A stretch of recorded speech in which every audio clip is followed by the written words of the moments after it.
What's going on, boys? It is team of the season time, so be sure to head on over to aoea.com and use DRG for a discount for the cheapest coins around. All links down below. What's going on, lads, and welcome back to another FIFA 18 team prediction, where today we're going to take a look at the Arsenal team. Now, there is a few transfer rumours going around, not as many as you would probably like if you're an Arsenal fan, but I'm pretty sure you're used to it. I think it's all going to come down to whether Mr. Burns is still in charge of the club, or whether they move on to bigger and, let's say, it's harsh to say bigger and better things. Yes, he's done a very good job, but it's time for a change, and time for them to go out and sign some top players and try and hold on to the ones they have already got. So, starting off in goal, we have got Petr Cech.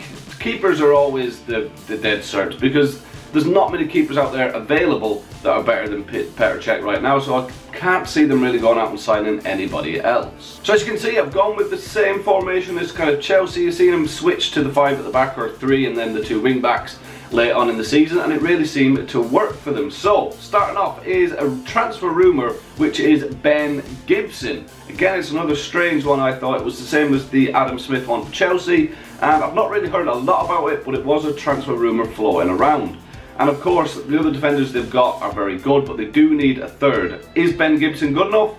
I have no idea, to be honest. I haven't seen a lot of him. If you do know more about him, let me know down in the comments below whether you think it would be a good transfer, especially if you are an Arsenal fan. Second up would be my first defender on the team sheet. It is Koscielny. I think he's one of the best centre-backs in the league. Again, had a decent season. Yes, Arsenal defensively, they shipped a lot of goals in certain games, but a lot of them is when either he went off injured or didn't start the game. So definitely I think he's got to be there. And the final centre-back is, of course, Mustafi, who, when he first came in, I'll be honest, I wasn't convinced about him. I didn't think he was going to be a massive addition to the club, but he's definitely turned my opinion around. He definitely seems to be a pretty good defender. Could they buy better? Probably, but are they available? Probably not. But again, it's solid enough back 3. Ben Gibson I'm still on the fence about, but you're going to let me know what he's like down in the comments below. So the wing backs, right wing back, I'm going for Bellerin. Now, Bellerin had a bit of a tough season this year, especially he seemed to get a lot of the blame when Arsenal were going through their bad patch. I mean, there was one instance where I think he was out taking a throw in and the fans started singing you're not good enough to wear the shirt, or something stupid like that. He's one of the best right backs around at the minute. He's only young, he's absolutely fantastic, he's got pace, he can pass, he can even shoot. I've seen a couple of videos with Chris MD, he should be on free kicks as well pretty soon, but as a right wing back I think he's going to be one of the best out there once he's settled in the team. And again, as I say, he's only young, so there's plenty of time for him to progress even more. Now, left wing back could be a very, very good signing for Arsenal. Will they go and spend the money on him? I'm not sure, but the rumour is they will be in for Alex Sandro from Juventus, who, again, fantastic defender. The Juve defence is just incredibly tight right now, and would they be willing to let somebody like Alex Sandro go? Maybe if the money's right.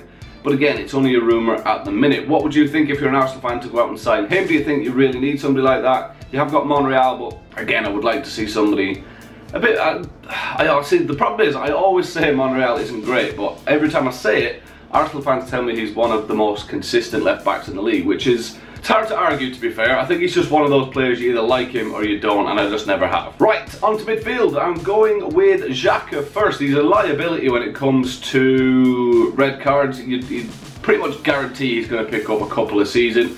But what I've noticed recently, his passing ability seems to be pretty insane, which I never really linked passing with Xhaka because I didn't know a hell of a lot about him.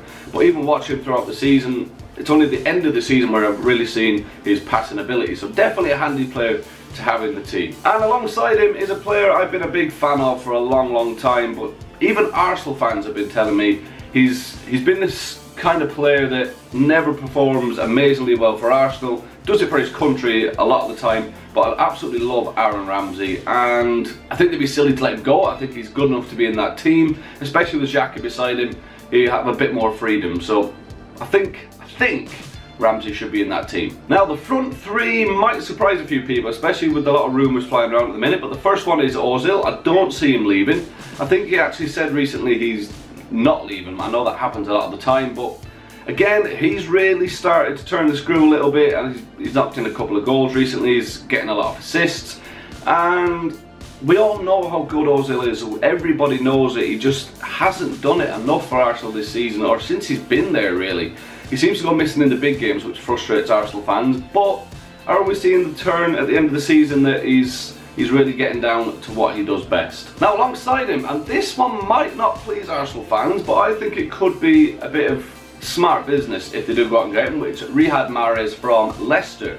Yes, he had that fantastic season when they won it, and then he's been pretty bad for Leicester this season, but most players have. He's missed a penalty recently, his confidence is probably down, but put Mahrez in a team like Arsenal, I really think it could be a key bit of business, especially because you'll probably get him for the right price when he's not had a great season. But again, this is just a rumour going around. It's something, as an Arsenal fan, I think I would like to see. And up top, we have had so many rumours of players leaving, players coming in, but I am going to go with Sanchez. And there's one reason I'm going for it. It was after the recent game, I can't remember which match it was, where he scored and he was even kissing the badge and going over to the fans. Now to me, I think it's a bit of a dick move if you kiss the badge and show that much passion for the club if you're going to leave in a couple of games, because this was only a couple of games or going into the last game of the season. So I think it would be a really bad move to do that if you're really not intending on staying. So that kind of changed my mind. I know that Arsenal are linked with Mbappe from Monaco, and Liverpool seemingly had a bid of 75 million turned down recently, which I find that hard to believe. I don't think Liverpool would go out and spend that much money, unfortunately, on somebody who looks like he could be the next Henry. I'm not even afraid to say it. The way he plays, the way he shoots, the way he runs at people, he looks incredible. But Arsenal linked with him, will that happen? I'm not really sure. I just think Sanchez might actually stay, which is huge for Arsenal fans, and that team on paper is pretty good, and there's going to be a lot more transfer rumours flying around before the start of next season as well. The transfer window will be opening up soon, and then that's when it all gets exciting. Hopefully this time for you Arsenal fans, it's a bit more exciting than the past. Thanks for watching, lads. That's my team. If you think there's any differences, let me know down in the comments below, and I will talk to you all soon. Drop a like, sub if you're new, and I'll talk to you all next time. Cheerio.